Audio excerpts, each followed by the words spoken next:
Good afternoon, everyone. This is the Doc in the house with Mona from Web3 is a joke. Mona, do you want to introduce yourself? Yes. Let me introduce myself. Thank you so much for having me, Ty. Always a pleasure to chat with you. My name is Mona Sheikh. I am the founder and CEO of Web3 is a Joke.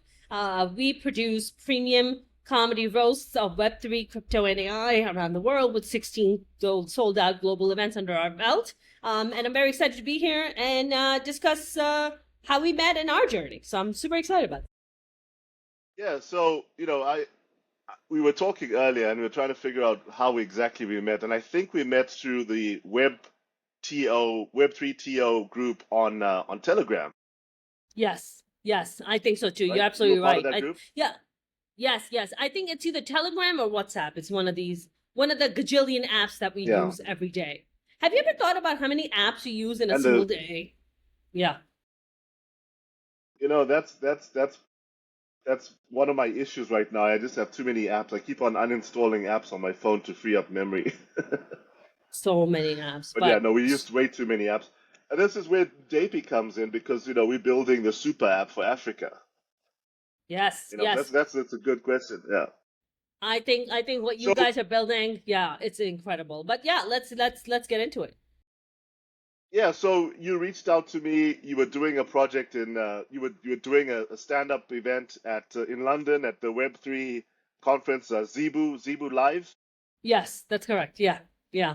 that's right. And you when you reached out to me, you met we sponsored that event, but part of sponsoring that event came with uh, an actual podcast with Dr. Jerry Doby with Hype Magazine, right? Yes, that's correct. Like it, Yeah. I mean that. I think you and I were. Do you ever believe this? Like sometimes you're just like, this is not a coincidence. Like we were supposed to meet and we were supposed to connect. Because I think Ty, when you and I met, Indepi was just starting out. I mean, it was just brand new. You were navigating your way. You were trying to figure things out. And the moment you started telling me about it, and the passion that you told me about it, because as a founder, I really appreciate other founders and other visionaries when they speak with passion, right? Because you can see that that company is going to go somewhere because I am the same way. And when I heard you speak about Indepicoin and what is it that you're trying to do, and especially with this mission, like mission driven companies to me are like the most profound companies, right? It's nice to make money, but that mission that you talk about, that is such a massive driving force. And the way you spoke about your mission, for Africa and what you wanted to do with Ndepi, it really like instantly connected me to you, and I instantly felt your passion, and I was like, I gotta do whatever it takes to connect this guy to the right people, and whatever little role I can play in helping getting this launched, I'm happy to do that. And yes, I went and spoke to Dr. Doby, who is just a lovely and wonderful human being. We've been friends for a while now. And that for our Zebu Live event, Hype Magazine was our media partner. They were our official media partner, and we live streamed, for their for their followers, and we had over 10,000 people on the live stream, which was incredible. That was a global sort of audience there. And when I told Dr. Doby about what is it that you're doing, he was all about it, and he's a very mission driven person himself, and we instantly connected, and he wanted to interview you, and then Jerry, and then sorry, and Ty, then you're going to tell us what happened with that interview. yeah. So that interview actually went viral, and you know, basically Frank Nitti, you know, the lead of the Web3 gang, Yes. the protector of the culture, reached out to me, Yeah. and he told me about what he's building, and he's building Wrap Bitcoin, which is, I would say, America's version of Ndepi coin because both tokens have 21 million coins. So Yes. Frank and I became pretty close, and I grew up listening to hip hop. I grew up listening to Tupac and Biggie and all the greats. And Frank invited me to go to LA to hang out in his studio in Riverside, California.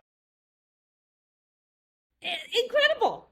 incredible that little intro with Dr. Dobie, right? Although not very little, because Hype has a massive following, right? And we just never know in life where we're gonna go. So I'm just very happy to play a tiny little role in where you are and what the things that you're doing. So I'm just very excited and about what you guys are doing. And Frank Nitti and you guys are talking about what? Like doing an album, a comedy album? What are we talking about? Yeah, A rap album?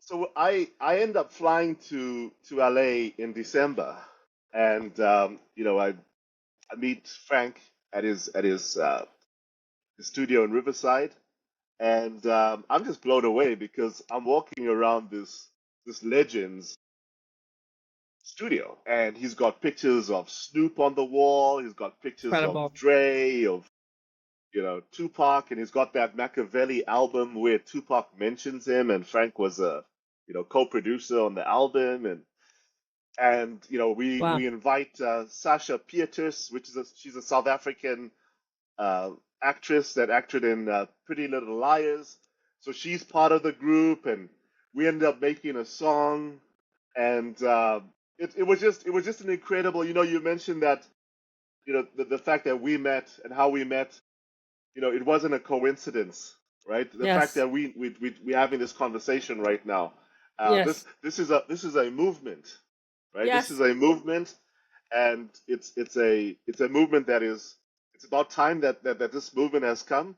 The fact Yes. that you know a child of Africa is now has come back to Canada and North America to connect Yes. the diaspora with the continent, Yes. right? Yes. That's correct. That's correct. Throughout history, we've had so much disconnect, dispossession. Our peoples were sent all over the world, and Yep. myself, I can't really be too mad at colonialism because I always tell people, I say, what, I'm a product of colonialism. If you look at our history, go back far enough, my Yes. grandfather was my grandfather was a colonizer, right? He was born in Canada, born in Regina, Saskatchewan, went to colonize Zambia, northern Rhodesia, right? Married. So your sorry, your grandfather was a white guy. White guy. He was a white dude, yeah. He was a Canadian. So like I'm actually third generation Canadian, but I'm also of Ila Tonga descent, right? Because my mother is the chief's daughter, or sorry, not chief's niece, right? She's connected to the chiefs in Zambia. And then on my dad's side, our ancestors were slaves. We were enslaved by the Dutch, taken to Cape Town when Jan van Riebeeck landed in South Africa, in Cape Town. He saw these Khoisan, the hunters and gatherers. They'd been hunting and gathering for 10,000 years, and Wow. they decide to round them all up and turn them into slaves, Wow. you know? And, Wow. and then they bring in slaves from India, from Malaysia, from West Africa. So I find out that I'm 6% Nigerian. I'm like, That's where the swag comes from, Ty. Cause ain't nobody got you know, swag like the Nigerians. Like, my goodness. Have you seen Burna what's, Boy? Have you ever seen his interviews? My goodness. That is like peak Nigerian swag, man. That oh is like yeah. I love that guy. I love that guy. So what ends up happening is I end up meeting the king from Abia State, and apparently that's where all the slaves came from, was from Abia State. So the king has made me the chancellor for his kingdom. Can you believe it? I'm Listen, man, officially the chancellor. I I just gotta say that the colonialism, like you got the last laugh, and that's all that matters. You know what I'm saying? Like and it that's what ain't and that's why I love comedy. That's why I love comedy, right? Because it's all about having a good time, laughing, and forgiving the past and moving forward, right? I How agree. do we move I forward 100% together? agree. You I know, 100% agree with you. like I think I we talk about reparations, yes. right? Yes. And Yes. and and Yeah. everybody keeps saying, well, we should be paid X amount and blah blah blah. And I'm saying, hey, we have the vibranium. Why do we need reparations? Let's just charge properly for our vibranium. You know what I'm saying? Like Wakanda. Listen, but let's be honest. The main reason that Europeans had been in Africa is because they know how incredibly rich Africa is in resources, right? From gold to copper to, I mean, to everything. I mean, look, there would be no iPhones if it's not for Africa. Let's be honest here, right? Like the amount of resources. Yeah. Why did Grandpa go to colonize Zambia? Because Zambia was poor? Yeah. No. Zambia was go rich. To poor places. Listen, white people don't go to poor places. They don't go to poor places. No. They go to places that have money and resources.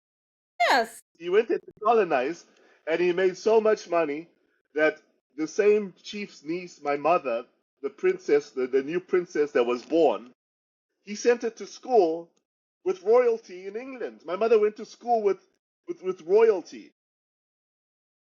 Well, your mom's royalty.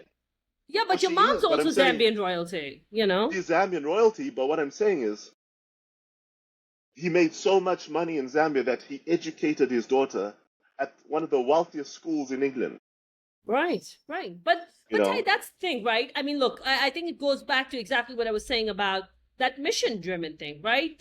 Like you're talking about, you're not just looking at it like, hey, you know, my coin's going to make me a lot of money. And listen, and that's nice. We're not saying that, you know, we want to make money. Money's great, right? We love that. But there's also a big mission of what you're talking about, right? That history where you're saying, I'm a product of colonialism, but I want to bring it back to where it all started from, which is my roots, which is Zambia, which is, you know, my roots in Zimbabwe. Right? Yeah.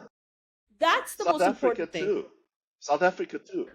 100,000%. Like I am South African. I am from Cape Town. I am from Durban. I'm also from India.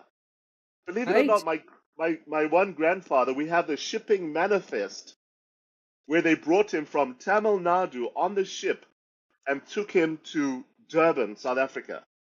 No way. What year are we talking about? 1890, somewhere, you know, because you remember they couldn't control. The British had just won the Boer War, so they kicked out the Dutch and they took control of South Africa. So no more slavery. So now they ended slavery, but they had something different called the apartheid. No, indentured workers, right? This was before apartheid. This was like they get that was the beginning.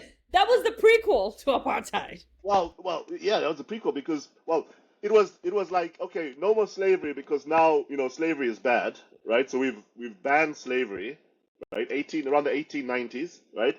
But we've got this other thing called indentured workers, where you bring in Indians over to work on the sugar plantations in Durban, because you can't control the Zulus, because the Zulus are warlike people. They're conquering other nations, right? So the British basically just brought in more Indians, and you know, they would work for 5 to 10 years, and some worked on building the rail lines, some built in Johannesburg in the mines, right? Because Johannesburg was built on gold, right? Yes. So that's why I tell everybody, I say I am a product of colonialism. You know? And if it wasn't for colonialism, I wouldn't be here. So, you know, it is what it is. But let's move on and let's do what we can, right? Let's do what we can, make the world a better place. I agree. Right? I mean, Ty, look, my family is all from India and Iran. Yeah. So my dad's side of the family is all from India. When the partition took place in 1947, of course, thanks to the British ruining everything. When India and Pakistan and Bangladesh became their own individual countries, I was just thinking about how you were like, you can't conquer the Zulu people because they're warriors. So that's why they had to bring in the Indians. And I was like, right. Even when Indians rebelled when Gandhi led the revolution against the British in India, it was a peaceful revolution. They were like, we are not going to fight you. We're just going to talk to you with love. We just want to sit down and have a vegetarian meal and just want to have a conversation. I don't want to fight you. right? And they weren't gonna do that. Like Zulus are like, we're gonna mess you up, right? And Indians are like, we Oh, don't want to fight. Yeah, Zulus are bad dudes. They're yeah. bad dudes. I And mean, then Indian Shaka's people. Zulu. That's why they had to bring Indian people from Yeah. freaking India to for the sugar canes, right? Because the Indian Well, people you are know, like, I will do the sugar cane. Oh, you don't worry, I will do it right now. I will do the farming. In the heat, I will and do it. and you know, the largest population of Indians outside of India Yeah. is in Durban, Ins- South Africa. yeah, 100%. I mean, you guys have You a know, massive, yeah, it's a massive Indian like population there. 10% of the population. Wow, that's huge. You know, it's a huge size Yeah. of the population. So So you grew up with roti, and you grew up with, the Indian curries and all that. Yeah. yeah, so on my dad's side, I mean, I actually know how to cook a curry. Wow. Yeah. See, there you go. I cook curry, so There you go. they make rotis. My dad has a company in Zimbabwe, and they make samosas, No and way. That's their yeah, specialty, samosas? and he makes like the pastry from scratch, Wow. Dude, you need to and I need to experience this. they're the most delicious samosas you'll taste in your I life, believe and I believe they you. come with everything, and it's funny because we in our culture we put curry on everything, so we'll even make curry trotters. What's that? I don't know if you know what trotters are. No, what's So trotters? So you know in America how you have like in America you have slave, the soul food. Yes. It's like it's the bad parts of the animal, right? Yes. The So chitlins. it, the shit, yeah. So in our culture, we take the feet of the pig, Pig. the Yes. worst part of the That's animal, that's and what chitlins are. Yeah, they're pig feet. yeah, Dipped in and I then don't know what then actually. we turn it into the most delicious curry you would ever taste in your life. So it's pork curry? It's a pork curry. It's haram haram. No. No way, dude. I've never heard of that before. And the worst part too, it's the feet. Listen, we're doing chitlins in America. I think you guys need to Yeah. let the soul food people know in America, like you can And cook then it this way too. and then he makes it the tail. What do you call it? The oxtail. He makes an oxtail curry. Oxtails are You know, incredible. which Oxtails is delicious. which is Delicious. I mean, so like you ask me, my favorite food is like curry trotters and oxtail curry, like the most delicious part of Oxtail the curry is animal, delicious. And It's it's just the delicious. most unhealthy for Yeah. there's so much fat with the pig feet. But Yeah. the way the curry Yeah, yeah, yeah. goes I mean, in, and then you take your roti and put it onto the meat and you eat it. It's like it's so delicious. yes. So yeah, so Ty, there's so much similarities there. it goes in delicious. It goes in delicious and it comes out spicy. Okay, so it's like it's just a procedure, man, and you just gotta deal with Yeah. it. That's just the price you pay. Well, You know? in Mexico, they say you got to put your fingerprints. You pulling the wallpaper off the bathroom Yeah, wall. yeah, that's right. Because Well, it's so because but you know what? the Yeah, but they got habaneros though, yeah. Ty. We don't got habaneros. They got habaneros. Have you ever had a habanero in your life? Well, that's where the chilies. Well, that's where all the chilies came from, right? Historically, it's from Mexico. Yes, All the yes. spices and everything. Well, the spice, the spice route was your India, the spice route. China had your spice route, but those the crazy chilies that like The chilies. annihilate, Yeah. that annihilate you. Oh my God, that make you end up in the ER. Yeah, that's Yeah. insane, like Mexican stuff. In LA, there's a place called The Grove, which is where I have lived for 15 years, and The Grove Yeah. has this store. And they bring in hot sauces from around the world. That's their specialty. Any hot sauce you can think Wow. of. That's what they specialize in. And they have just the most hilarious names you can think of, right? They have like, I'm sorry, they're like the Rectum Wrecker. They have like all these, yeah.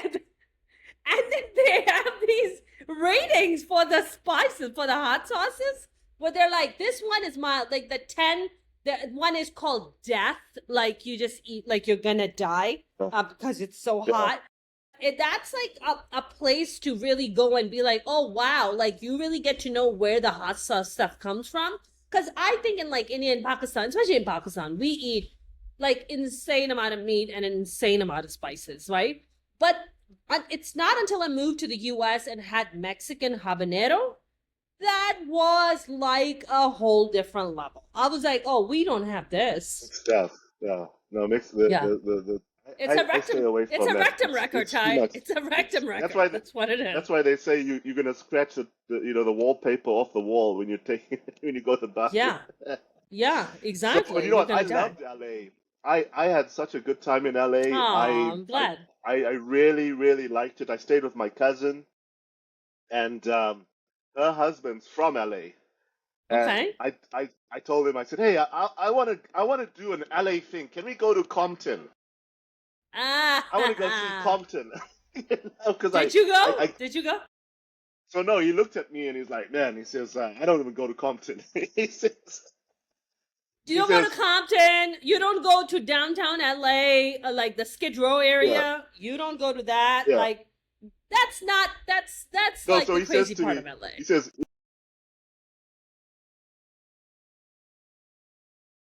he says, if you got no business being in Compton, you don't go to Compton. That's right. so Unless you want some so we ended street up, rap or you wanna put out you wanna put out a rap album, you can go to Compton. Yeah, you go for that.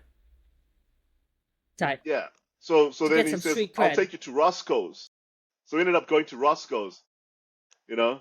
So we went to The Roscoe's and we had jam. chicken and waffles at Roscoe's, and I was like, man, this is the best chicken and waffles I ever had in my life, you know. It's good I said, stuff, man. we Roscoe's need is to good take stuff. Roscoe's to Africa. Yeah, I want to take Roscoe's to Africa to Victoria Falls. So that's I mean, look, we people in Africa grew up listening to all these different names. So when you actually like experiencing it, it's like, oh wow, this is what Tupac meant by chicken and waffles or something. that's So some so anyway, real I, yeah. That yeah. so I go to Frank Nitty's studio in Riverside, California, and we Yes. jamming and we hanging out, and we he shows me this table. He's designed this table. It's a dominoes table, and he's got cameras on each side. So as you're playing dominoes, it's live streaming the game, Oh wow. right? And it's Okay. and this is something that Frank has designed and he's patented.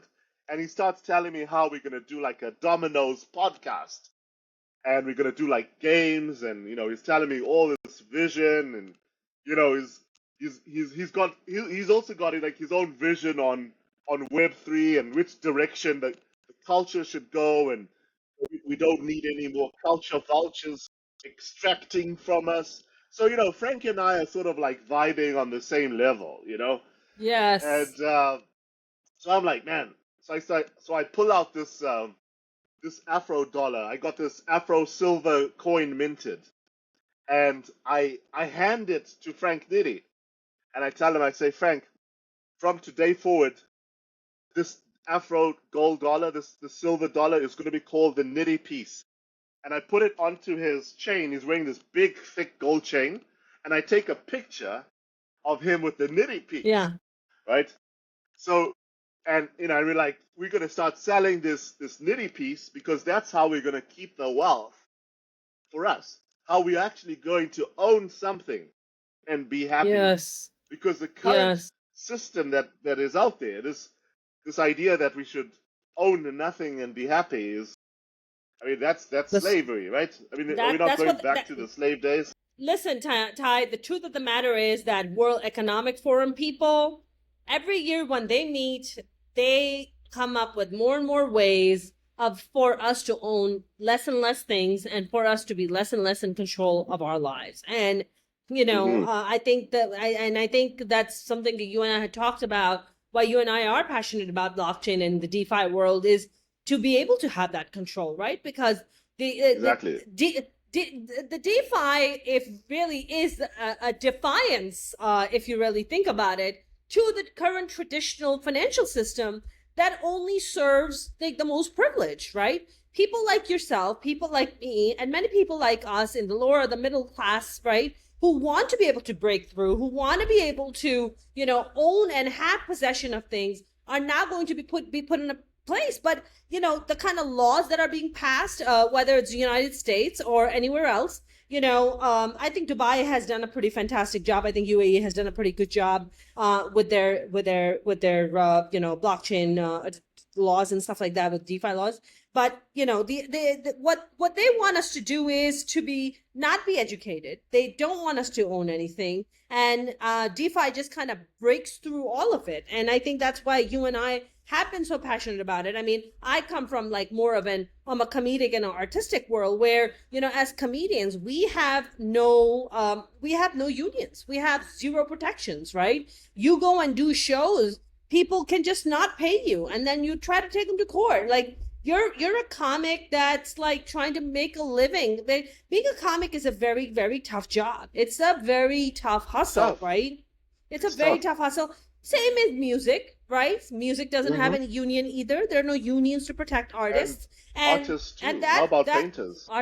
Precisely. I mean, when you look at across the spectrum, when you look at across the spectrum of people that entertain you and make the world a much more beautiful place, are not being taken care of. Yeah, are the poorest they're people. oppressed. So you create the content, right? Yes. You entertain people. You create value, right? Because that's what you do. You're creating value.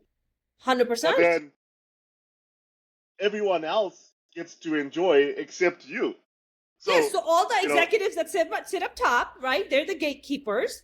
They decide if you're good enough or not, right? And now we have now entered the stage where you're no longer only YouTube controls things, or Facebook or Meta controls things, right? Or TikTok controls things. Now we're entering a phase where, there's DeFi social apps that are being built that puts you in charge and control, which is one of the platforms that we are working on for Web3 is a Joke, which is truly comedy. And we want to be able to build this platform that is just for comedians, global comedians, where, we're building their Shopify. We're building their Shopify. That's what we want, right? So Frank Nitty is doing something very similar to what you're doing, but he's doing it for music artists. Music. Beautiful. Right? I love that. For music. Yeah. So yes. Exactly what you said for comedy, he's doing it for music. And he's calling it rap Bitcoin. Right? We love that. So yes. So we're merging rap Bitcoin with Ndepi coin. Right? Because on our side, my passion is for art. Right? Yes. Like fine art. And my uncle in South Africa is one of the top fine African painters in Africa. He paints for billionaires. And he's been able to make a living painting for the past 30 years. And he's painted for guys like Strive Masiwa from Econet, Nigel Chanakira, one of the largest investment bankers in Zimbabwe. He's done hundreds of thousands of dollars worth of art. He bought a big farm in South Africa because of all of this work that he's done. But what is your uncle's name, Ty? Tell us your uncle's name. His name is Charles Gibbons. Charles Gibbons. He was born in Bulawayo. Okay. Yeah, he went to Maritz Brothers in Kwekwe in Zimbabwe, and we are opening up an art gallery in Victoria Falls in the new special economic zone in Victoria Falls, because Zimbabwe has just legalized crypto. So crypto now is legal, it's legal tender. You can get a VAT license. Amazing. And in Zambia, they've regulated real world assets. So you can tokenize cows, you can tokenize gold and copper and the land. Incredible. And even tokenize comedy. So, Simona, when I spoke to you the other day, I said I would like to open up a Web3 is a Joke comedy club in Victoria Falls, where everything's going to be crypto. We'll bring in all the top talent. Right now Zimbabwe has a gentleman by the name of Learn More Jonasi, who's a fantastic comedian. We have Trevor Noah. Can you imagine if we have all these talented people coming and doing acts, and we pay them properly. We tokenize their work.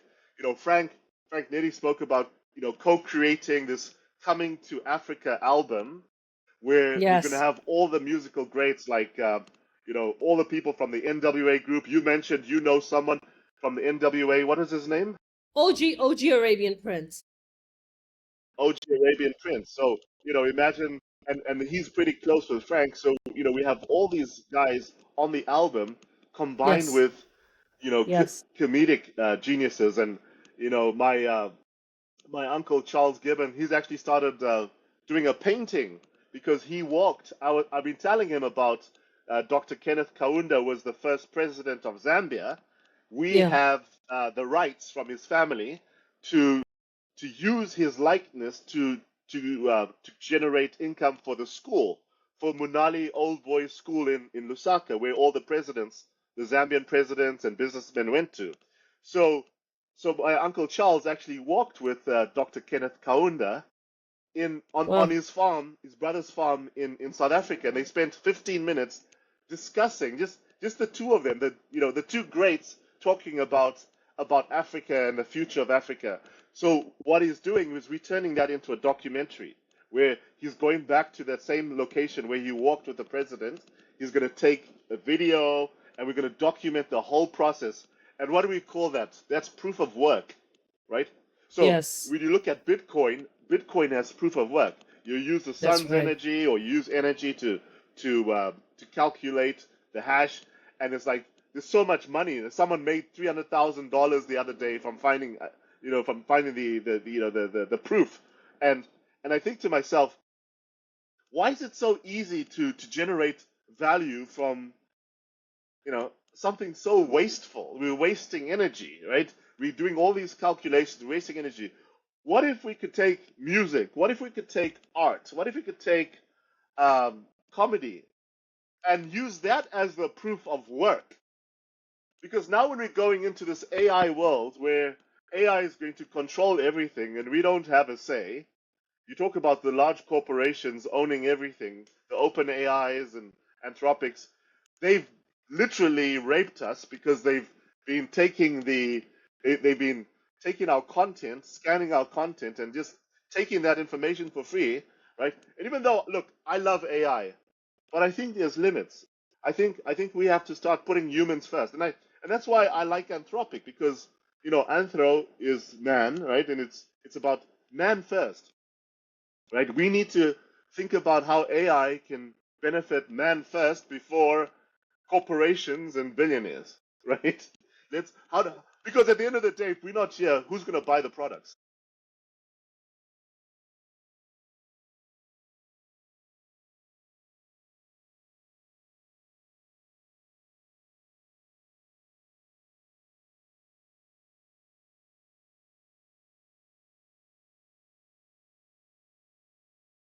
I've cloned myself. I've cloned myself. Well,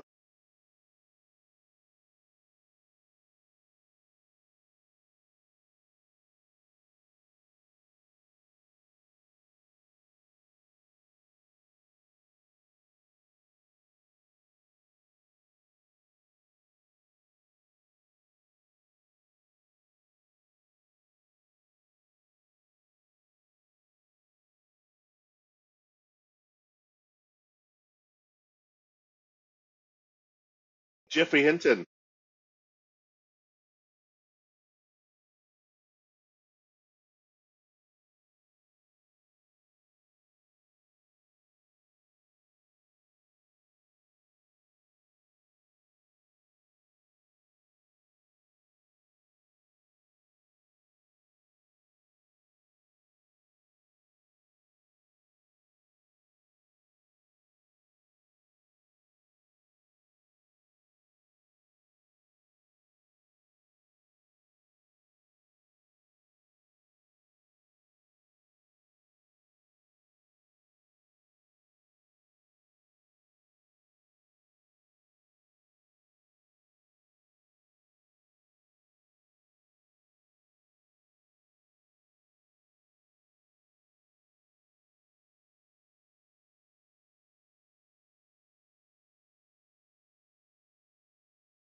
Or maybe we build data centers in Victoria Falls.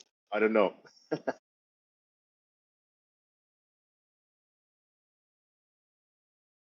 We need to have decentralized. We need to have decentralized data centers where the value flows to the communities where the data centers are. Not the billionaires, but the communities. Because right now, like we are, all of us are going like the. If you look at like the means of production, right now we don't own the means of production. It's the billionaires that own the means of production, right? So we need to basically start owning stuff again.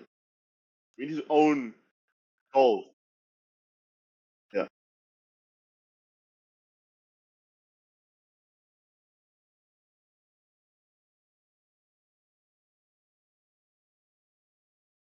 that's true.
hmm And this is where DeFi comes in and crypto, right?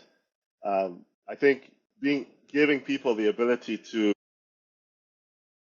pull their resources together so they can start building wealth, generational wealth, and the wealth that we already have, like painting and art and music. That's wealth. Are we not wealthy? Right? You know. hmm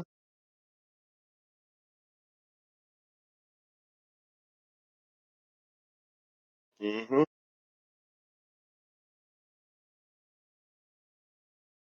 Well, they're the only ones with money right now, right? Is the Middle East because of the petrodollar. They got the oil, you know.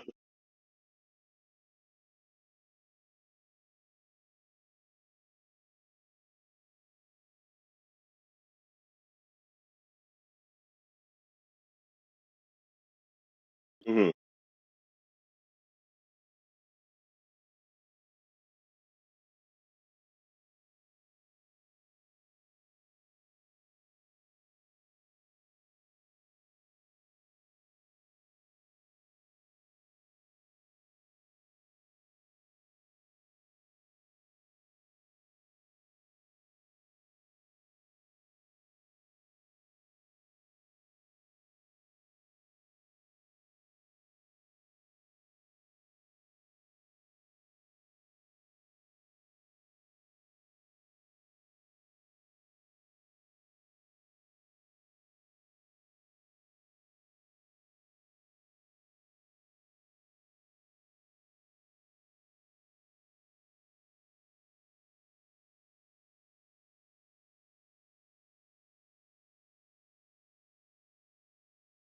So, so the future looks optimistic. Are you optimistic about the future? Like, is that what I'm hearing?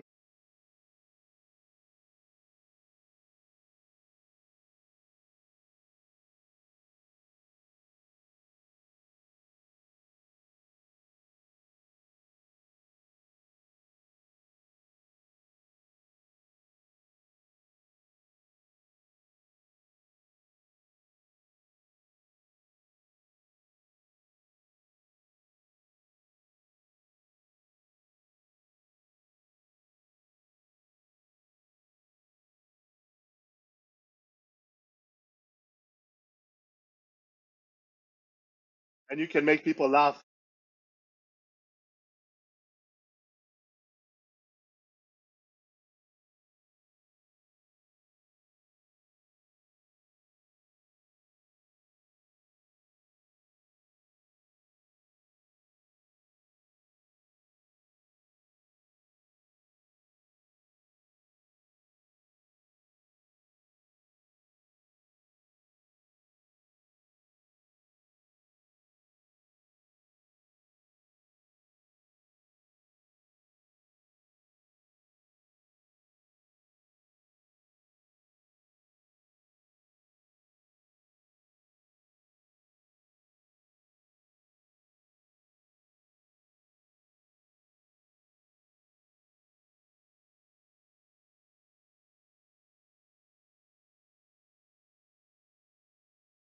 guess we lost Mona there. So let's either wait for her, but basically, what she was trying to say is that crypto and DeFi can help us. It can free us.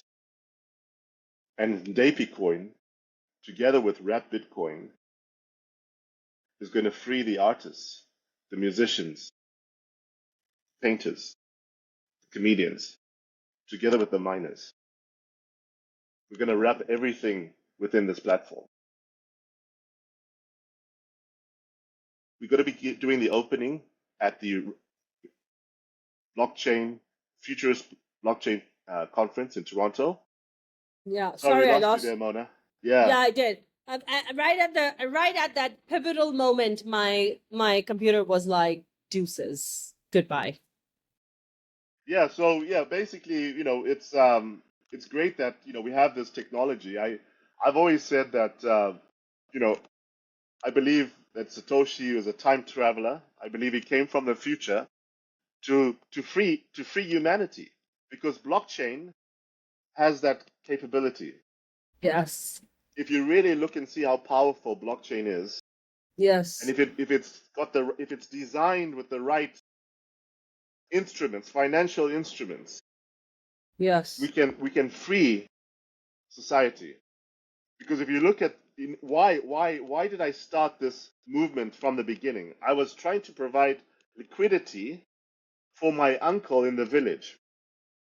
Remember my grandmother's brother that had 5,000 cows? Yes. Yes, a while back you told me about that. So he was worth $7.5 million, but he couldn't get a loan because the the banks don't see his assets. They're invisible, Huh. right? And it's not just him. It's everybody, right? Everybody that lives in a remote area that doesn't have access to the wealth, Mm, that doesn't have access to the banking infrastructure, yeah. right? So the banks, the financial institutions, it's not that they are evil. It's just that they focused on business, right? So it's not good business to give an African farmer a loan, right? Because it's $1,000 or $2,000. You're not going to make much money. So your Sure. focus is on funding But isn't gold that what? mines. But Ty, don't isn't that called microloans? Isn't that what microloans are for? That's for the It's micro smaller. it's microfinance, but Yeah. and this this goes back to where DeFi comes in the picture because through Yeah. DeFi you can unlock liquidity, right? Yes, And actually that's give a right. microloan, right? That's right. Um, but in this case, what we're doing in Zambia is we're looking at the cow and we're saying that cow is value, and they've been having these cattle banks for hundreds of years in Zambia. It's Yes. how people transact. It's how people store value. Yes. When you get married, my grandfather paid 50 cows for my grandmother's hand in marriage, a dowry, like in India. And Wow. I'm sure in Pakistan you have dowries too, right? Yes, we So do. in, Yes. in Pakistan, it's the woman's family that has to pay the dowry to the man's family, right? That's right, which is insane to me. Yes. In Zambia, it's the opposite. Oh, So the man's family has to pay the dowry to the woman's family. which is the way it should be. Yes, 100%. You know, so that. But I'm when I'm my moving to Zambia. I'm moving to Zambia, Ty. so when my grandfather paid the 50 cows to Uncle Teddy for my grandmother's hand in marriage, over 50 years he turned those 50 cows into 5,000 cows. So you talk about building wealth and generational wealth. Is that not generational wealth? Is Uncle Teddy not a multimillionaire? 100,000% he is. My goodness. Why is it so difficult for Uncle Teddy to get a loan? Because the traditional system does not support his value. Exactly. And what we have built a solution to that problem. That From very much. a regulatory standpoint, we're fully regulated in Zambia, we're fully regulated in Zimbabwe, we're fully regulated in Canada, we're fully regulated in Bermuda, We're fully regulated in Jamaica, and soon we're going to be fully regulated in Nigeria. So Wow. we're not like using crypto to extract wealth. We are using crypto and DeFi to build wealth. Right. And together Right. with the king of Abia State, we're building the Africa Energy Fund and the Tonga Bank. Wow. So the Which reason why which we're is using what your Tonga, lineage is from, which is what your mom's exactly. lineage is So from. my tribe in Zambia are the Tongas, the Ilas. The Ilas are Tongas. You know, my grandmother, she couldn't speak English. So when I used to communicate to my grandmother, I used to speak to her in Ila. You know, so when we met, I would say Mauka Uti, I would say Kabo tu, right? And I had to speak Ila to my grandmother. She didn't Wow. know any other language. Wow. You know, Wow. so recently I've just brought the general manager, the ex-general manager of the Jamaican Stock Exchange, Dr. Street Forest. She's going to be chairwoman for our sovereign fund, for this Tonga Bank. Wow. And she just recently did a DNA test, and guess what tribe she belongs to? Tonga. Tonga, yes. Fully Tonga. Love Can you that. believe it? In That Jamaica. that's incredible. That's So incredible. we said the bank should be called Tonga Bank. I agree with you. My God. Could it be So any more on the nose? Yeah. right now, Scotia Bank is delisting from the Jamaican Stock Exchange. And Scotia Bank has lots of branches in Jamaica. And the Jamaicans are not happy that Scotia Bank is delisting. So I told Dr. Street Forest, I said, hey, you know what? Tell them to hit the door, Jack, and don't come back no more. Because Tonga Bank is going to replace them in Jamaica. Wow. Because we don't need to beg. Why do we need to beg? Right. We have Right. wealth, right? Yes. $300 million of liquidity is going to be taken away from the Jamaican Stock Exchange because Scotiabank is saying that Jamaicans are no longer worthy to have them. I say, well, you know what? It's all good. Tonga Bank will take over where That's right. Scotiabank leaves. That's And right. we will do it in Canada as well. We will do it in the US as well, Yes. right? And we'll do it in Yes. Zambia, Zimbabwe, and South Africa, Nigeria, because Tonga Bank, we're all Tongas. Even Right. Nona, if you want to become a Tonga, you can come. I'll make I you a would love to Tonga. be an honorary Tonga. That would be like such an honor for me. I would love that. I had a question for you, Ty. When you talk about the Tonga Bank, are you talking about this would be more like a fintech bank, or would it be more in a brick and mortar banks? I mean, do you need brick and mortar these days? No, you don't. That's why I'm saying. Like, It's why not would an you have all idea. that overhead? You don't I need know. that overhead. Like, you could just I've do a already fintech built. bank. I've already built the platform, Mona. Do you remember I've been building technology for for That's two right. decades? I work for the largest insurance companies in North America. I helped architect the global insurance strategy. I've worked for the biggest banks in Canada. I've architected these systems. So that's what we've built. We've built a Yeah, neobank. We don't need bricks and mortars, and the precisely. ledger is crypto. You don't like why you don't need a Precisely. bank. You just have a neobank, right? Precisely. Precisely. Precisely. And you have the regulation to support you because you're fully licensed, We're like you fully said. licensed and we're working with banks in Zambia, insurance companies in Zimbabwe. We're going to be doing reinsurance in Bermuda. So, like, we don't need physical banks. Right, right. No, that makes total sense. We have a fintech bank here. It's called Easy Pesa. Pesa means money. Mm, And it's phenomenal because so many people in Pakistan don't have access to a physical brick and mortar bank, right? But everybody has a mobile phone. Everybody has a exactly. mobile phone. And Exactly. you can live your entire world on that mobile phone. So that EasyPass is connected to your CNIC, which is your identity card, or what we call in the US your social security number.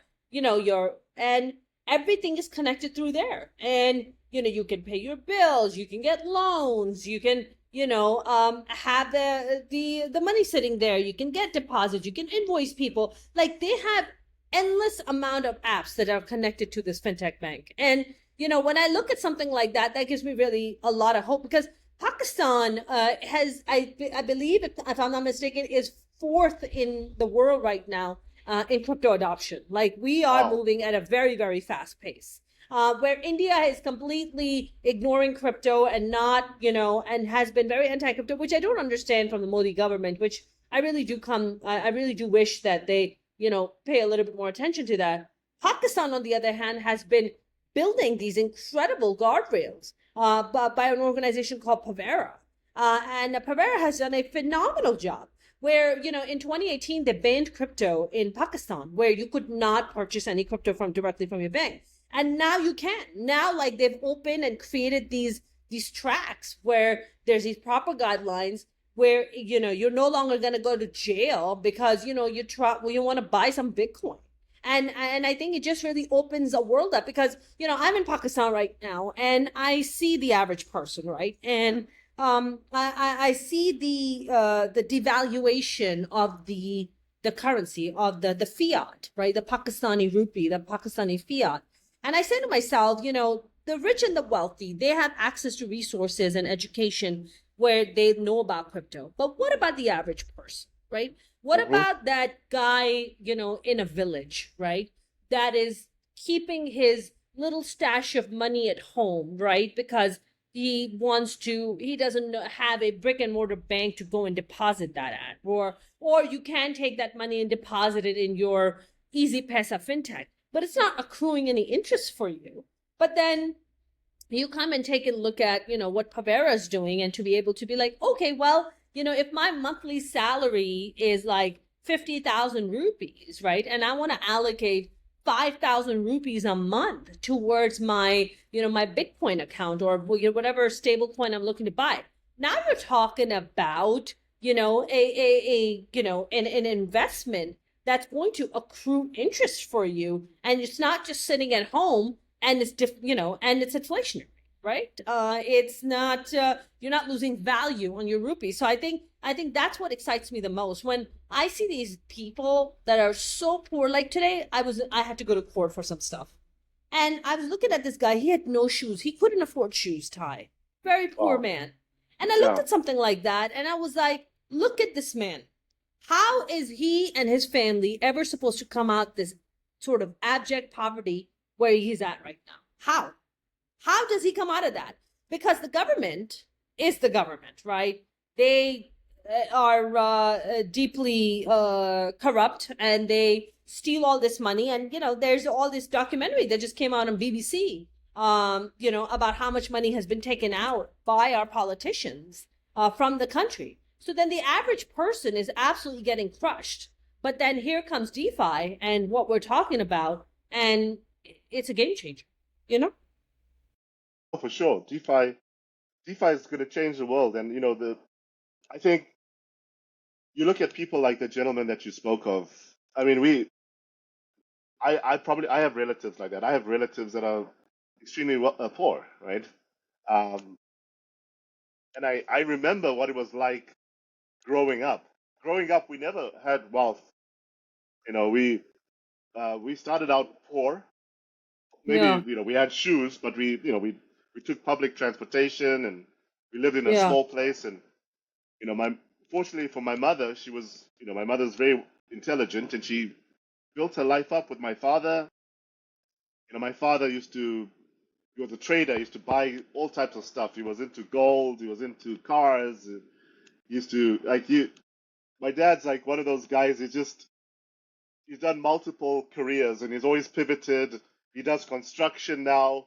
So, I learned from my parents how to build wealth, right? Yeah. But growing up in hyperinflation Zimbabwe, I witnessed pensioners lose their pensions because the big insurance companies, the big companies, the banks, everybody just didn't care. They were like, well, the dollar's deflating. who gives a damn, right? Like, we own the stuff, we own the buildings, right? We own all the real estate. So tomorrow, if the currency collapses, we will just reprice everything with the new value because we own stuff. We own real assets, right? Because when you own real assets, it doesn't matter what the value is of your toilet paper currency. Right? Yeah, You don't that's care. right. But then it also teaches you that, okay, there's not enough houses to own, but you can fractionalize ownership of a house. We could take a Yeah, house and divide yeah, it by 1,000 times yeah. and sell those individual tokens, right? So now you can own 1/1000th of a house. That's right. That's You right. can You don't have to own sell. You don't have to sell a whole house, no, you don't right? have to buy into a whole house either, and you can No. diversify. I could own a piece of property in Miami. I could own a week of a house in Miami, a week of a house in New York, and a week of a house in LA and Toronto, and As long as it's not on the you know. Epstein Island, you're good, Ty. Well, yeah, no, we don't play on those islands. I We don't. don't do the When people invite me, I'm like, no thanks. we don't do the Epstein Island You know, tokenization. We just I'm don't do like, that. yeah, yeah. So, but the point that I'm making is that even when it comes to mining, we're working on a video game, right? So at the Blockchain Futures Conference, we want Yes. to present this video game. We're working with Gatsby Games, where Okay. we're making a metaverse, a Yeah. digital Zambia and a digital Zimbabwe, where Yeah. everything is going to be in the metaverse. So Wow. now you can actually go and tour a mine and see people working on that mine, and you can ask the AI at the mine how much gold or how much copper, or, you can just do more due diligence on the mine and buy into the mine. So now you Wow. own something. You don't have to fly as a Right. young person, as a millennial. You know, you look at millennials. Millennials don't own anything. In America and Canada, they're the most depressed group of people because their parents have all the wealth Yeah. and they Yeah. can't own anything. The prices Yeah. of property.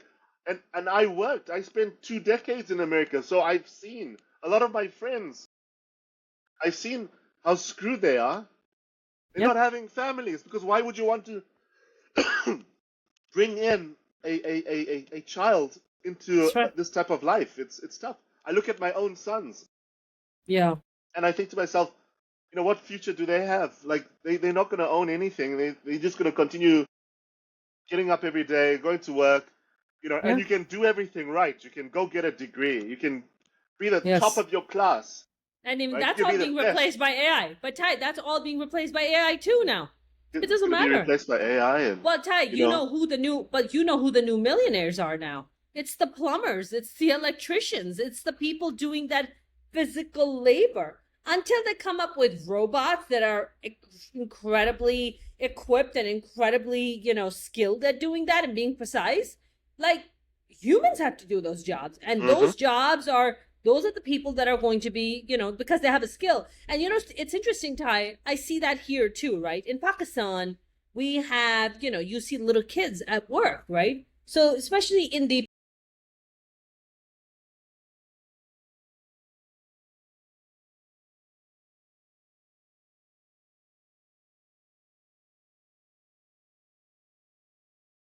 Oh, okay, yeah. You can't you can't colonize them. You cannot colonize them.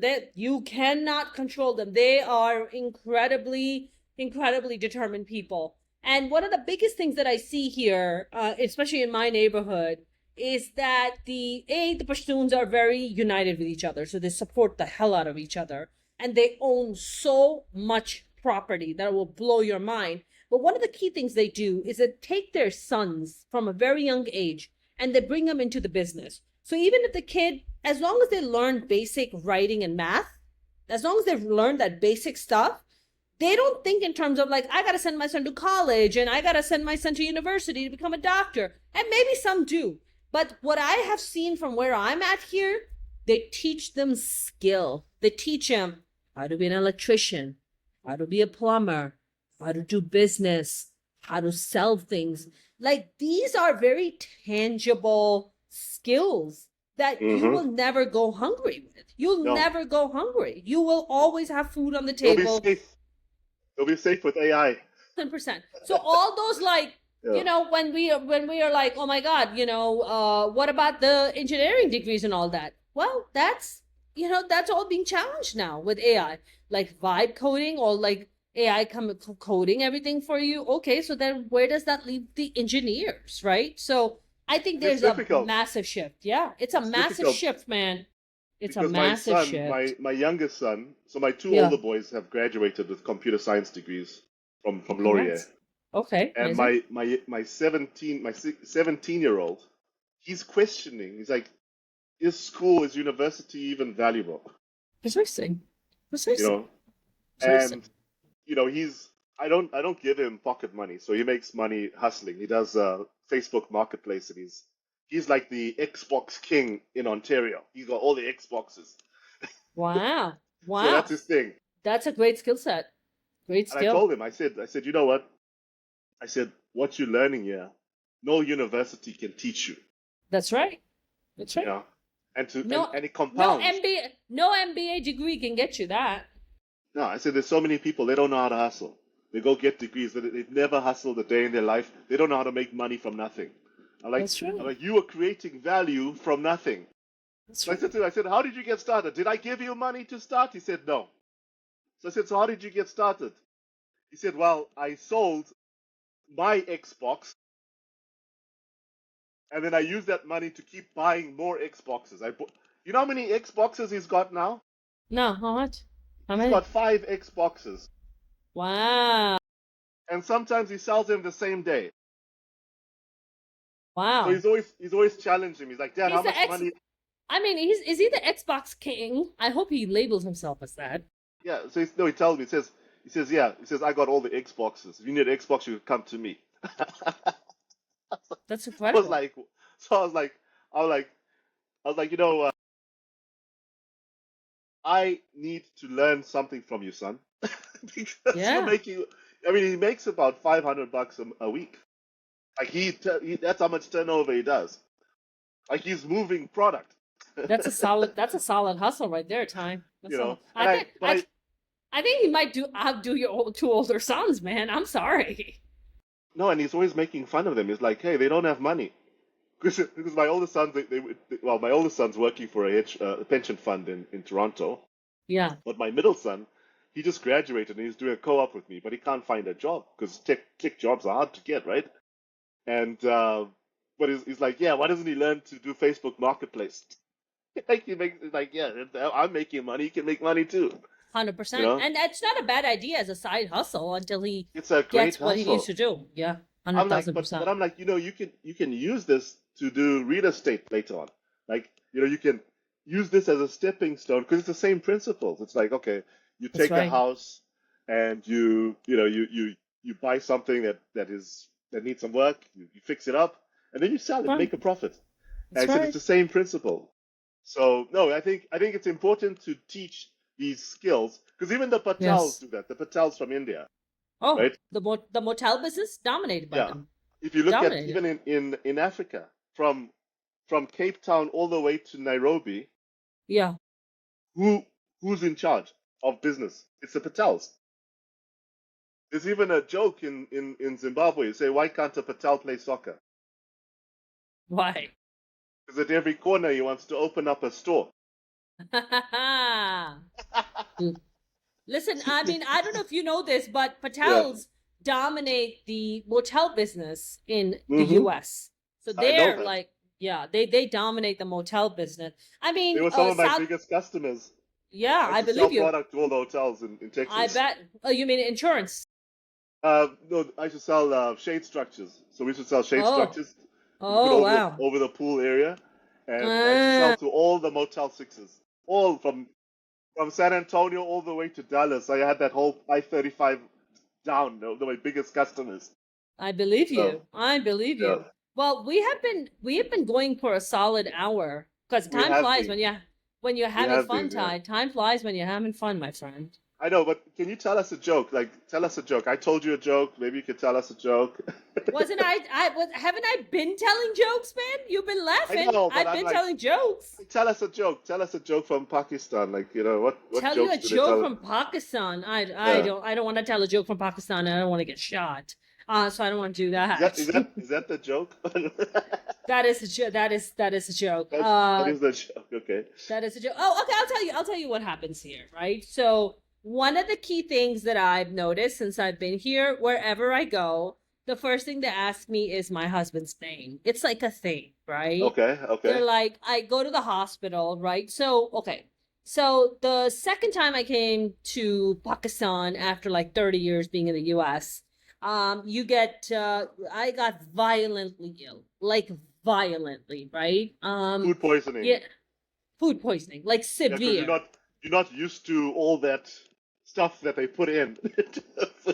Not just that, the air is different, the food's Yeah. different, right? I There's heard like it's polluted. I heard it's really it's polluted. Karachi is very polluted. The city I live in, it's the Yeah. second most unlivable city in the world. It's so bad. But if you go to the other cities, Lahore, Islamabad, gorgeous. They don't even look like in the same country. They look Really, yeah. like completely different worlds. They like, how is this in the same country? Because of the provincial government corruption, which we won't get into in this one. We can talk about in the next one. But the current provincial government of Sindh, the province where Karachi sits, is so deeply corrupt that BBC had to do a documentary about the billions of dollars they have stolen and continue to steal and just suck the life out. And Karachi generates 67% of the Pakistan's GDP. Do you understand?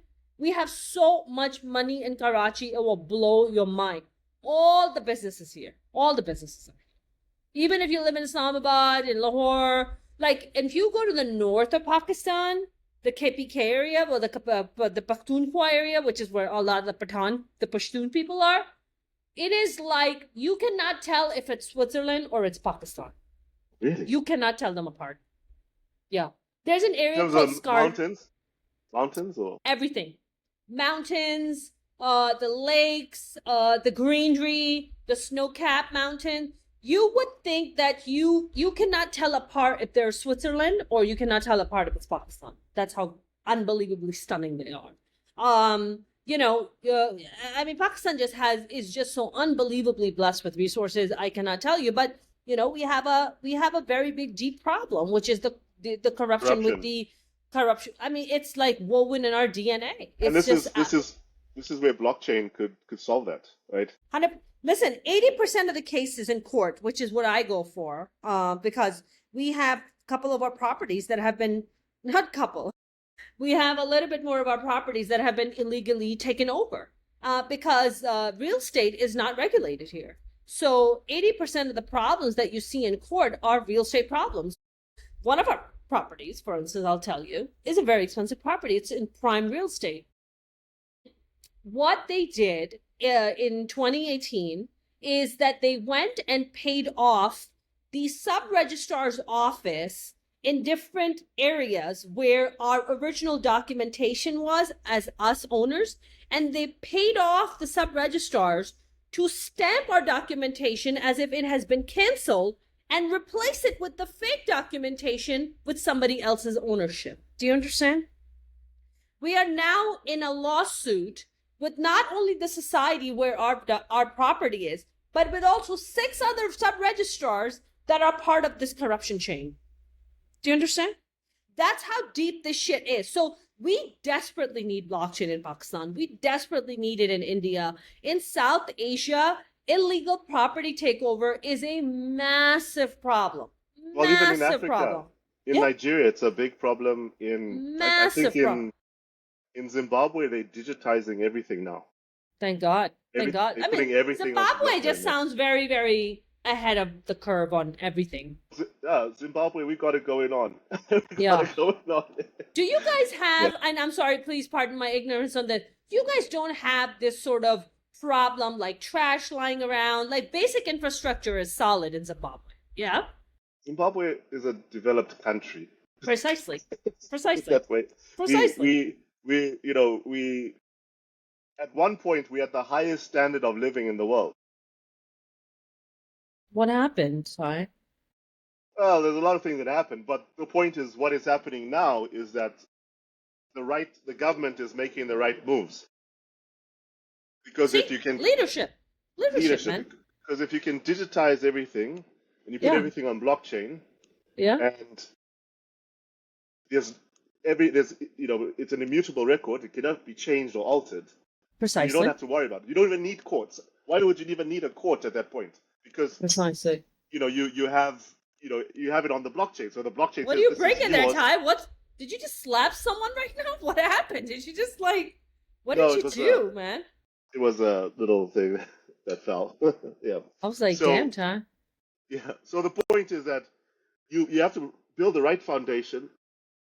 Blockchain, in my opinion, is that foundation that allows you to leapfrog. Because as I told you, I've worked in North America for 2 decades. I've worked for procurement company, e-procurement, Hey, e-licensing, e-banking, e-insurance, like yes. e-commerce, Yes. everything to do with electronic type of transactions.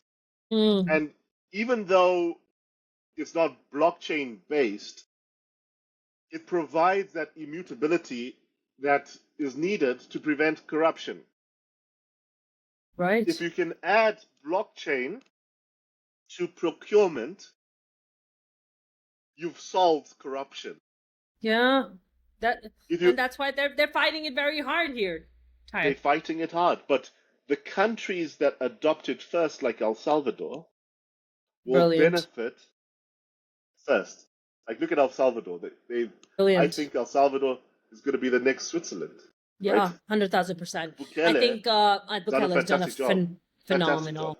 And Yeah. it's so interesting, right, Ty? So in America, in American media, they refer to him as a benevolent dictator. Now, Mm-hmm. he is not a dictator. He is democratically elected. He went through a democratic process, a very tough process at that, to be elected and to be chosen by his people. And he cleaned the country up. I Clean mean, it up. he brought the cartels to their knees, for God's I sake, mean, right? the drug gangs there were you couldn't live there. People were leaving, right? They were El just killing people. Salvador was Yeah, the murder capital of the the world. world exactly.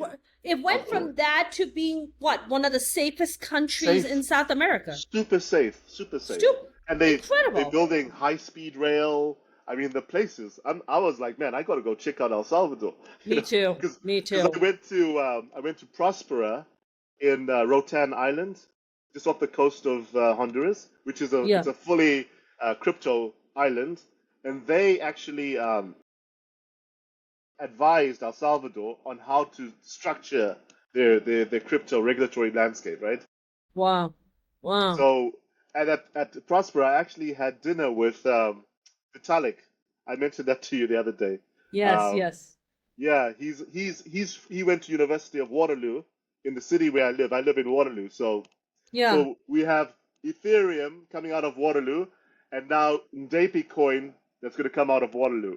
Hell yeah. Let's go, So Ty. so Let's yeah. So go. anyway, so 2 weeks from now with the Blockchain Futures Conference, we're looking at doing an event there, a side event. Web3 is a joke with Audrey Nesbitt.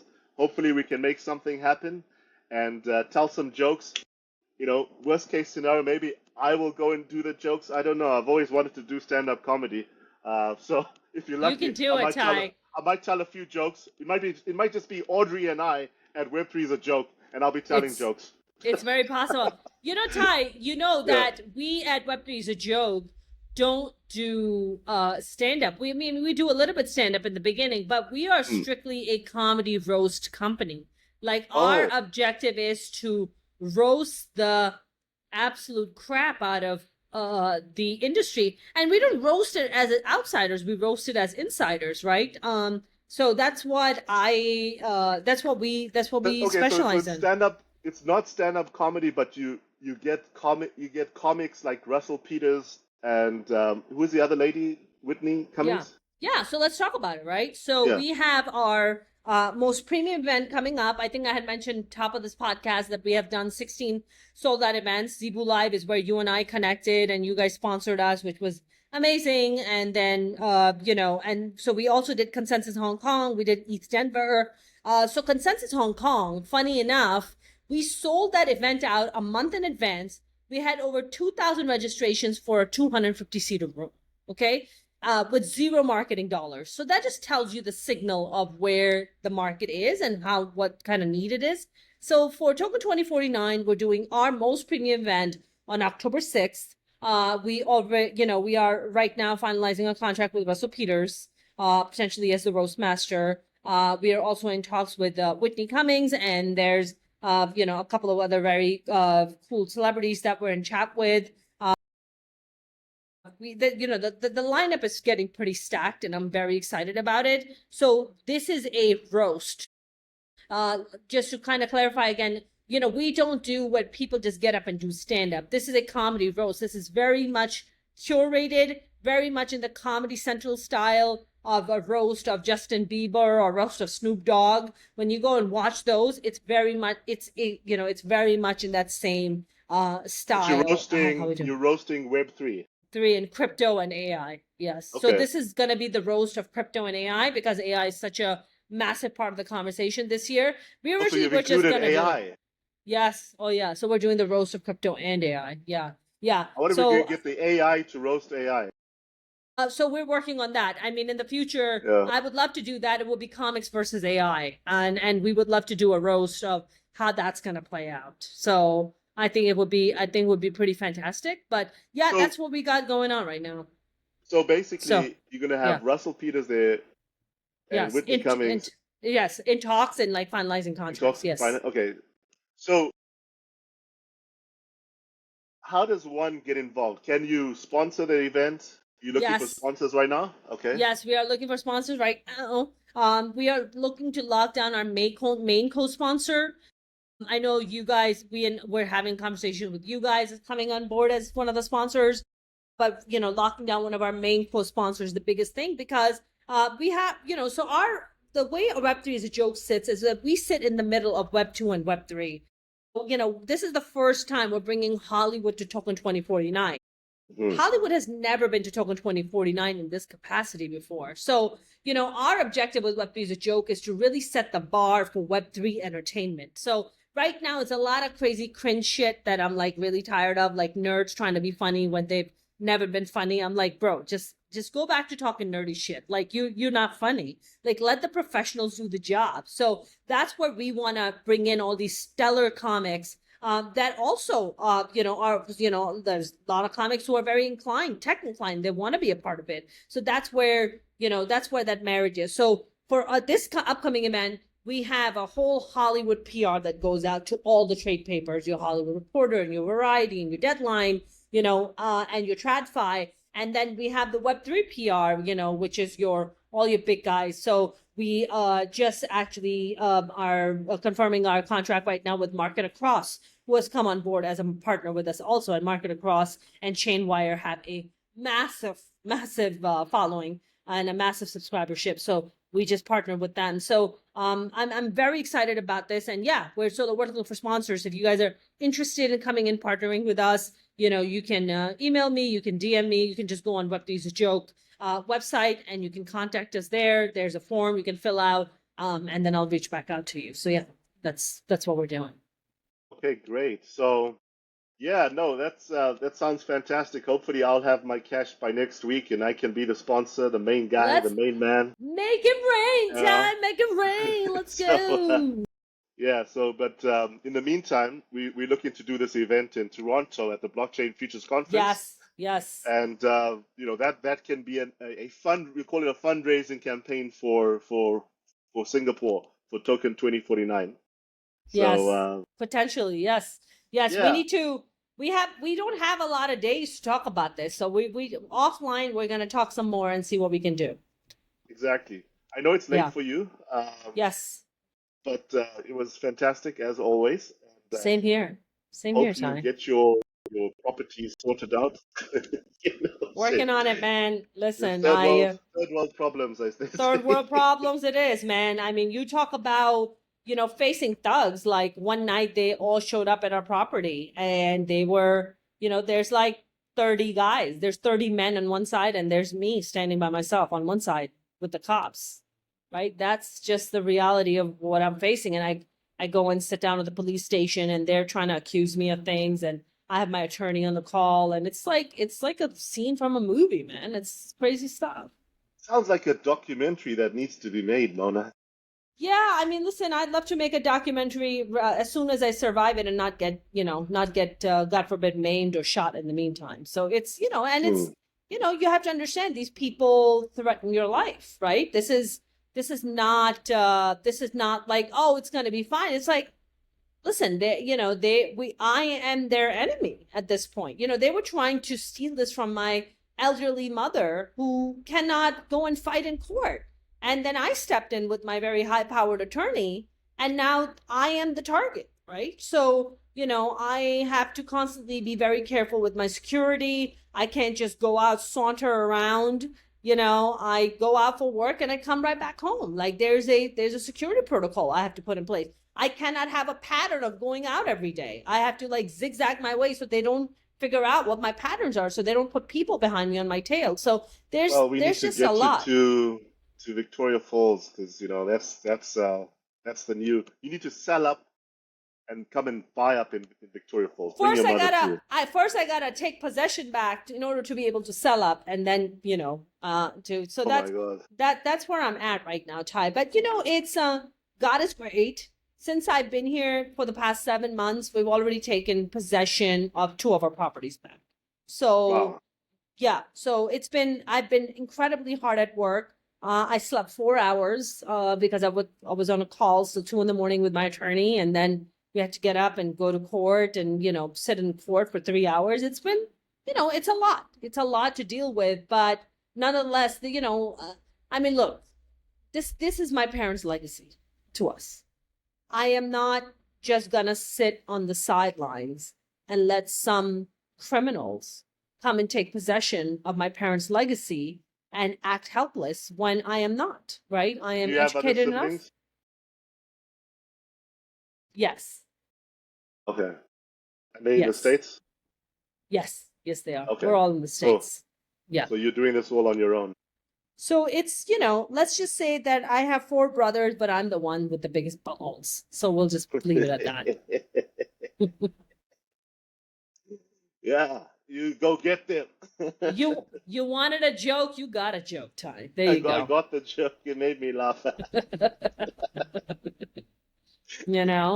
It's 4 boys on one side, and then there's the girls with the biggest balls on one side. So what? There's 4 girls or 1 girl? Just 1 girl. I'm the youngest and the only girl. Okay, wow. But yeah, so you grew up with boys. You're the youngest girl. You grew up with boys. Yes, 4 boys, and then somehow ended up with the biggest testicles. How? I don't freaking know. Sorry. Well, that's a good thing. I guess. I guess it is. Yeah. For now, Just don't say it too loud in Pakistan because they might take you literal. Well, I hope they take it literal because they're like, just this man from America. Yes. Transitioned. I would love for them to think that, because then they'll like respect me more. Because as a woman, they just look at you as someone, it's still very patriarchal. Well, because you don't have a husband. I don't have a husband, and I'm the only woman. So for them, it doesn't add up. Things don't make sense. They don't respect you. No, they don't. It's not that they don't respect me. It's that they see an open slot. Literal and figurative, right? So they're like, and then like, how do I weave my way into that? And then you're like, you can't actually, because it's on a lockdown, sir. And there is no entrance or exiting here. So, you may proceed with your life, sir, because there's nothing to see here. So there's a lot of navigation. around with where you go. I mean, I'll leave you guys on this, right? K Electric is the electric group that runs all of the electricity in Pakistan, right? They are the people, right?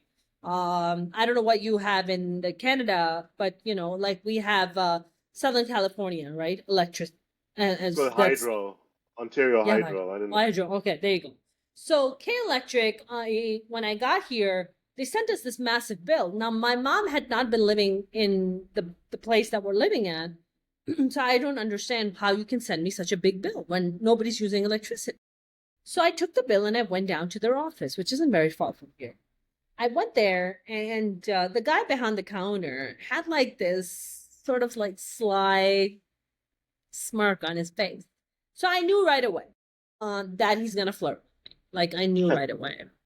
So I approach, and of course they hear my accent, right? So when I speak Urdu, there's a slight accent. There's a slight American accent too, right? So he's like, hey, listen, I'm looking We're up your thinking account. green card. He's thinking green card. Are you, that's exactly what he's thinking.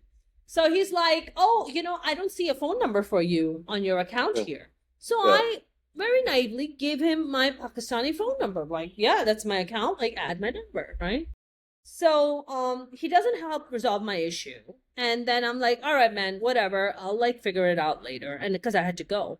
I leave, and the moment I step out, I get a message on my WhatsApp. Hi, how are you? I can help you solve your problem. I'm like, bro, who is this?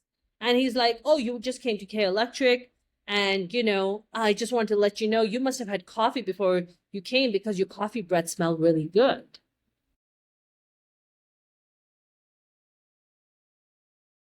That's a line. I didn't know that's a line. I didn't know coffee breath was a fucking line, brother. Like, what? What are you talking about? Like, And I'm like, got me going. And then he goes like, he's like, can we be friends? And I said, no. I said, my husband's not gonna like it. So now I have a husband, right? You gotta bring a husband.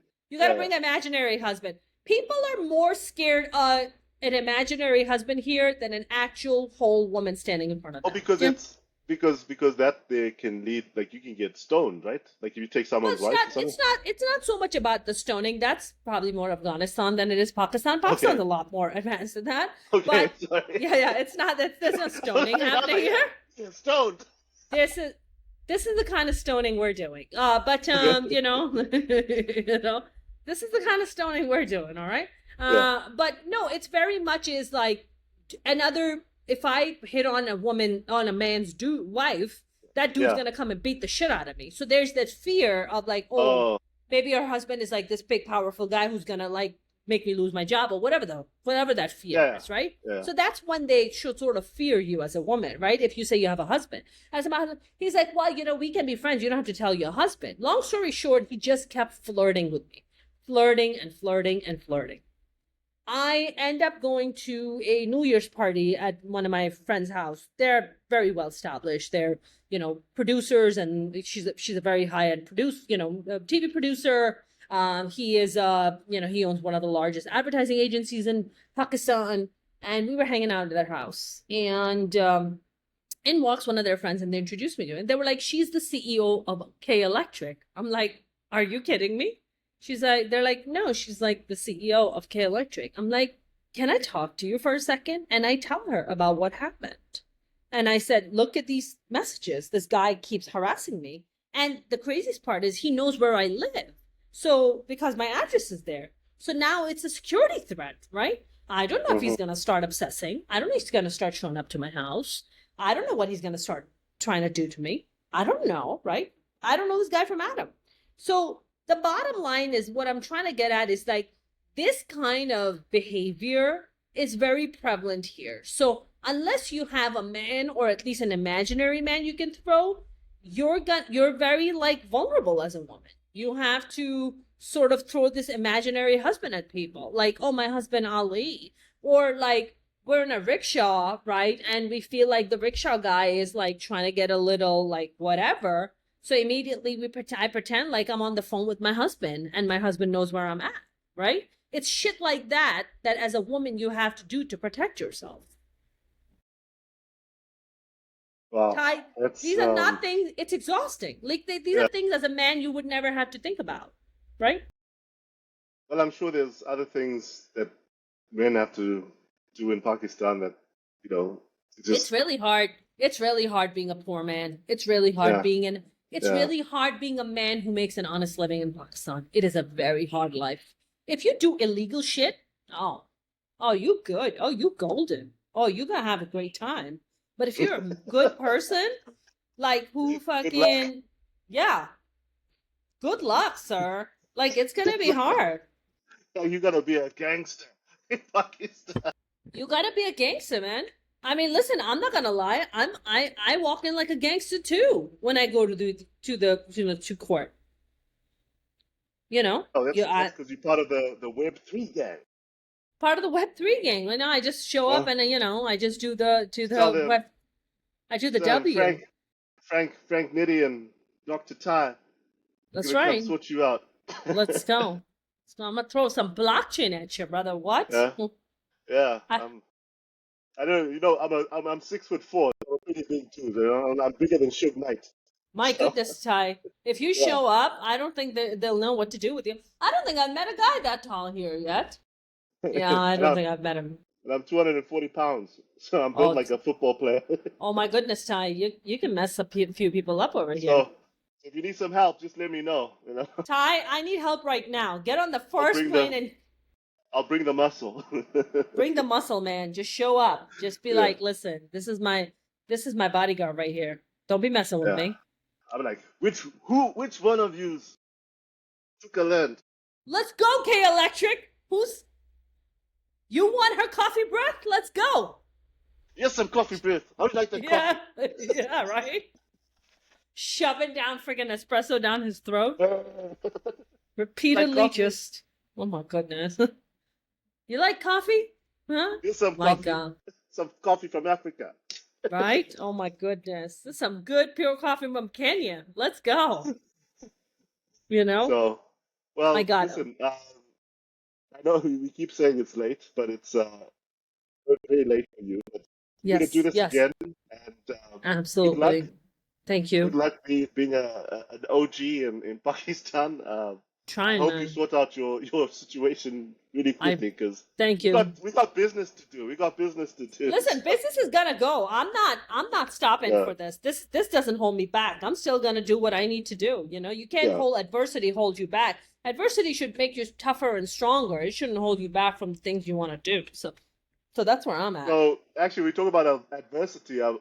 We have a song that we usually play. It's called "The University of Through Adversity." Are you playing it now? Yeah. Let me play By the way, for you. I'm wearing my California University. You hear that? University. Some people go to universities where they're chosen. Others go to universities where they're tested. In 1996, Derek Bowles didn't have an agent. He didn't have a recruiter. He didn't have a system. He flew himself to Long Beach State with nothing but belief. He sat in the crowd at a Pro-Am game next to the director of the feedlot Pro-Am League.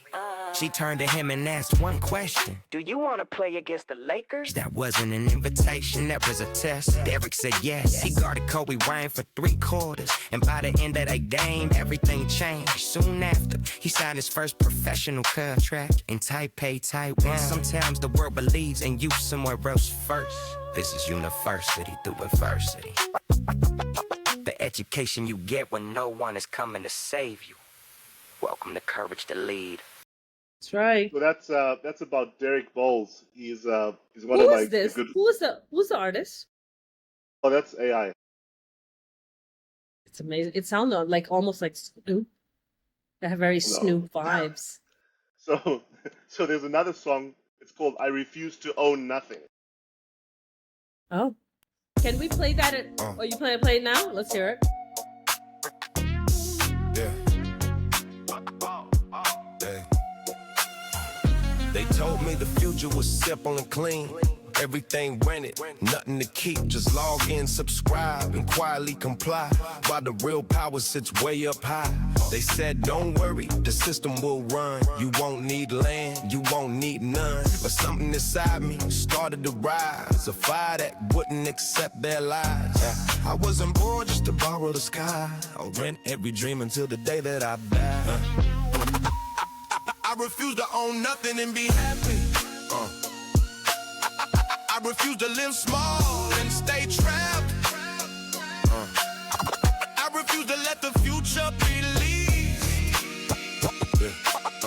While the few hold the keys to the feast. Take it back. I want land, I want freedom, I want equity. I want a stake in the destiny. If we're building tomorrow from cold and steel, then the people should own what is real. I refuse to own nothing and be happy. My grandfather crossed the Savannah wide, chasing the promise on the other side. Ox cart rolling through dust and flame, searching for fortune, carving a name. They fought for the right to plant and build, to claim the ground that sweat had tilled. And now they say we should give it away, just smile and stream our lives each day. But history whispers through blood and bone, the future belongs to those who own. I refuse to own nothing and be happy. I refuse to be quiet and adapt. I refuse to let the dream be sold. While we rip back the silver and gold. I want mine, I want cities, I want shares. I want builders and dreamers everywhere. If the world is being rebuilt today, then the people should have their say. I refuse to own nothing and be happy. This is the age of the token and chain. Aragon ship breaks every gate and domain. Gold in the ground, sun in the sky. How would the build? How would the try? Not a kingdom for kings alone, but a network with millions own. I refuse to own nothing and be happy. I refuse to let that passion collapse. I refuse to trade freedom for ease, while the system sells comfort and fees. We'll build cities, you'll build new ways, where ownership spreads like a blaze. If the future is coming for everyone, then the people will own the soul. I refuse to own nothing and be happy. I refuse to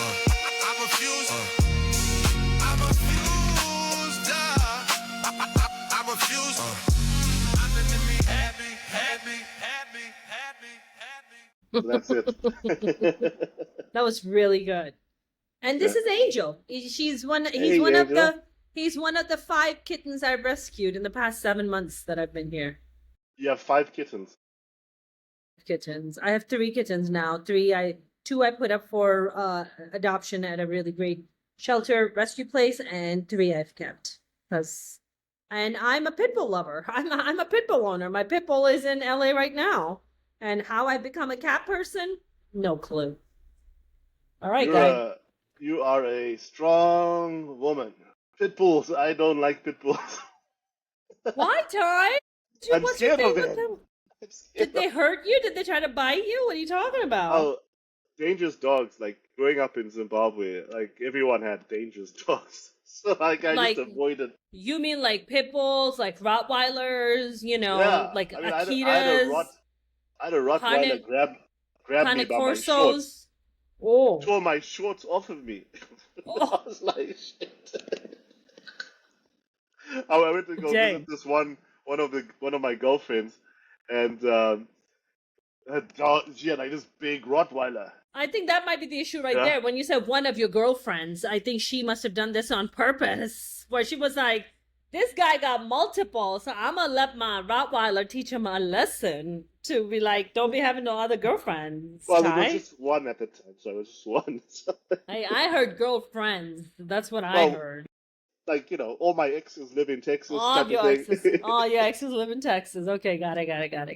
Oh, Yeah. and yeah, I love the bully breeds. They are literally my favorite. Like, I would not own any other dog breed besides the bully breeds. I You just need to won't. take your dog from LA, take it to Pakistan to go help you. Take the No, I would not property. bring her here. She'll get very sick. I don't want to bring her here. She won't be Really? able to Eh? survive. Yeah, it's very dirty here. She's not gonna be able to survive.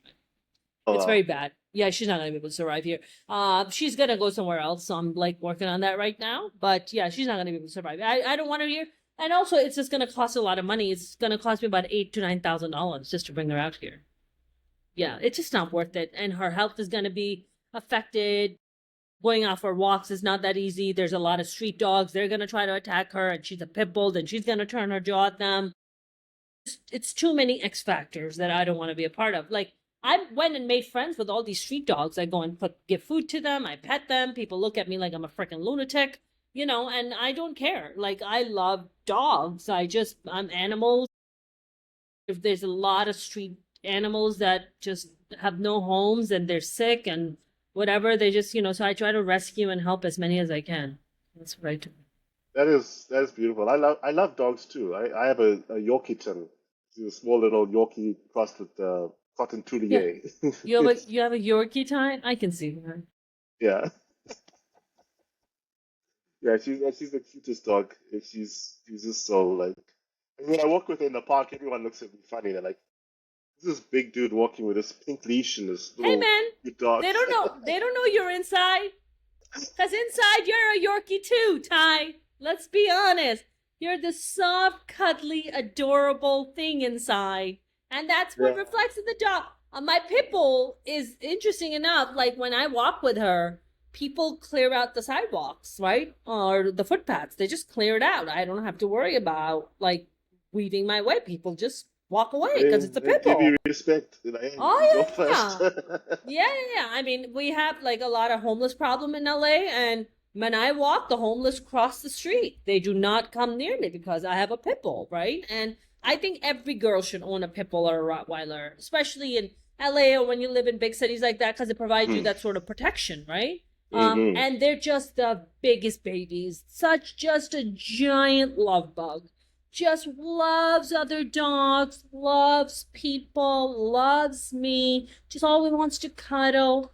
Never seen her aggressive. The only time I've seen her aggressive, the only time is when she gets bullied. So I took her to the dog park once that we go to, and it's a really nice park. And there's two sheepdogs were there, and there was this Asian couple that owned them, and they were brother and sister, the sheepdog, and they both kept bullying Baba. So when Baba loves to run, that's her favorite. Her name is Babalu. Babalu loves to run. That's her favorite thing in the world. Okay, she'll just run for hours. She just has a lot of energy, right? And so they every time she would run, one of the dogs would come and ram themselves on her side. So she would be like sort of taken aback, like what, you know. So first she got up and shook herself. Second time to come and bully her again. The third time, so I was like, oh man, should I go and talk to their owner to be like, hey, your dog's like bullying my dog? I was like, she's a pit bull. She knows how to handle this. Her instincts are gonna kick in. I'm gonna just sit back. I'm gonna sit back.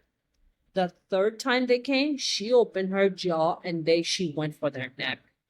And a pit bull's jaw is 400 pounds. Once it locks, you cannot open it, right? And those dogs ran for the hill, man. They were horrified that the pit bull jaw was coming at them. I was like, oh, there it is. There's the pit bull in her. Besides that, just the biggest sweetheart. I think pit bulls have a really terrible reputation, and they're just the best. I would No, own I would own 15 pit bulls if you let I me. think I it's own all of it's them. the owner. Like some owners are just terrible owners. They train Yes, them to be evil. precisely. Precisely. And listen, that goes for little dogs too. You can have a fucking killer chihuahua. That fucker can come and tear your face up too. If you Actually, don't train him right. my dog acts like a Yeah. pit bull. Like when I take her Yes. for walks, Yes. she thinks she's in charge. She walks Yes. around and she Yes. growls at everybody. She attacks everybody. I don't know, like, and I'm like, why is she so aggressive? She's very she's can I tell you something from a Yeah. dog psychology? she's protecting you. She's Mm. insecure about when she walks with you. She thinks you can't protect yourself, so she protects you. So when you hold her leash, I'm not kidding. This is like Yeah. I've listened to a lot of dog psychology shit. Yeah. So when you walk with her, do not have the leash loose, have the leash tight. So she knows that you're the alpha. You're the Oh, okay. alpha. So she needs to know you're the leader of the pack. Because dogs Mm. think in terms of pack, right? Facts, Who's yeah, the yeah. leader of the pack? So right now, when she goes and walks out, she thinks she's the leader of the pack, not you. That's why she barks Mm. and screams. So when you walk, hold the leash tight. When she screams, you yank it. You let her know you're not Yeah. the boss. I am. Mm-hmm. Yeah, you got to let her Okay. know. Yeah, you got. I do when I pull the leash hard, then she behaves herself. But Yeah, because you if it's immediately loose, I guess. you cut. Yeah, you have Yeah. to course correct it immediately. You have to be like, you're Yeah. not the alpha. I'm the alpha. You don't bark. Mm-hmm. Mm-hmm. Not until I say, right? Mm-hmm. I mean, Mm-hmm. with pit bulls, with all these bigger breeds, you have to do exactly that. You cannot let them run you over, or to be like, oh, but my dog is so cute. Well, guess what? They're gonna destroy your house. They're not gonna let people in the house. You have to immediately establish who the authority person in charge is. It's you. You're the Mhm. leader of the pack, not them. You're the lead. That's why I love bully breeds. And once you figure that out, and once you train them, Mm-hmm. they are your loyal fans, man. We'll They do love another you. podcast, Mona the dog whisperer. I am so the dog whisperer. I'm obsessed with dogs. I just think Yeah. they're the greatest thing that ever happened to humanity. They're just No, the it's best. true. I love dogs too. And, Yeah, I'm just very obsessed with them. smart. But Listen, Ty, I had the I best should time. go. I should Yes, go thank because you so much. it's almost 2 hours, and I know it's late for you. Yes, But thank you very it was a much for having pleasure, me. Yes. and good luck with your week.